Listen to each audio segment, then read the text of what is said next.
மனிதனின் பாதம் படாத பாதைகள், சூரியனின் ஒளி கூட முழுமையாக தரையில் விட முடியாத கானகம், ஆழ்ந்த அமைதியான காட்டில் பறவைகளின் ஒலி மட்டும் விடாமல் ஒலித்துக் கொண்டிருக்கும் பயமும் அழகும் கொண்ட வனம். ஆங்காங்கே சிறிய குடிசை வீடுகள் கட்டி காட்டில் இயற்கையோடு இசைந்து வாழ்ந்த மனிதர்கள். மண் சுவர், இலை கூரை, விறகு அடுப்புதான். ஒவ்வொரு சத்தமும் ஒரு எச்சரிக்கை மணி போல பீதியை கிளப்பிக் கொண்டிருந்தது. இரவில் ஒரு இலையின் அசைவு கூட இதயத்தை நிறுத்துவது போல் இருக்கும். சொல்ல முடியாத அச்சம், சிரிக்க கூட பயமாக இருக்கும். நெருப்பை அணைக்காமல் இரவு முழுக்க வைத்திருப்பார்கள். காலையில் பால் கறக்க செல்லும் போது கயிறு மட்டும்தான் கிடக்கும், மாடு இருக்காது. மாடுகளை வீட்டிற்குள் கட்டி வைத்தால் காணாமல் போய்விடும். கண்ணுக்கு தெரியாத ஏதோ ஒன்று நடமாடுவது போன்ற உணர்வு. நேற்று வரை விளையாடிக் கொண்டிருந்த குழந்தை இன்று சுருண்டு கிடக்கிறது. மூலிகை மருந்து, காட்டு தெய்வத்திடம் பிரார்த்தனை, எல்லாம் செய்தாயிற்று.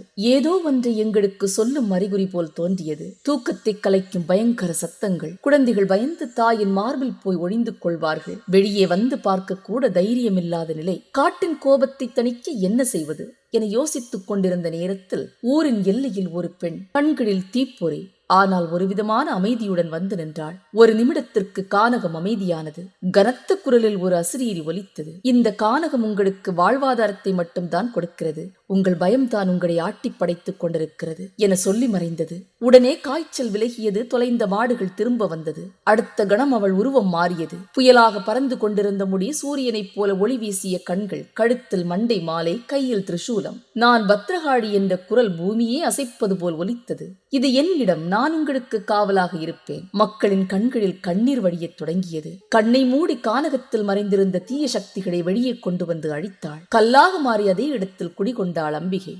அடுத்த நாள் காலையில் அங்கு சென்ற மக்களுக்கு ஒரு அதிர்ச்சி காத்திருந்தது. அந்த கல் அம்மனின் உருவமாக மாறி நின்றது. முழு கிராமத்தையும் பக்தி பரவசத்தில் ஆழ்த்தினாள் அம்பிகை. முதலில் ஒரு சிறிய மண்மேடை, பின்னர் கல் மீது கல் சேர்த்து ஆலயமாக கட்டினார்கள். நெருப்பு, தீ என்று பல வடிவங்களில் காட்சி கொடுத்தாலும் அவள் கருணையின் வடிவமாக இருக்கிறாள். விவசாயத்தின் முதல் பலன் அவளுக்குத்தான். அம்மா என்று தான் மக்கள் அவளை ஆசையுடன் அழைக்கிறார்கள். மருத்துவமனை, நீதிமன்றம், தாயின் மடி, எல்லாம் அவள்தான். வீதிகள் மஞ்சள் நீரில் கழுவப்பட்டு மலர் வாசம் காற்றில் கலக்கும் வண்ணம் ஆண்டுதோறும் இங்கு திருவிழா நடக்கிறது. கீழக்கடையம் பத்ரகாளியம்மன் கோவிலில் கோடை விழா, பால்குடம் ஊர்வலம், அம்மன் ஊஞ்சல் உற்சவம் இந்த பிப்ரவரி மாதத்தில் நடக்கிறது.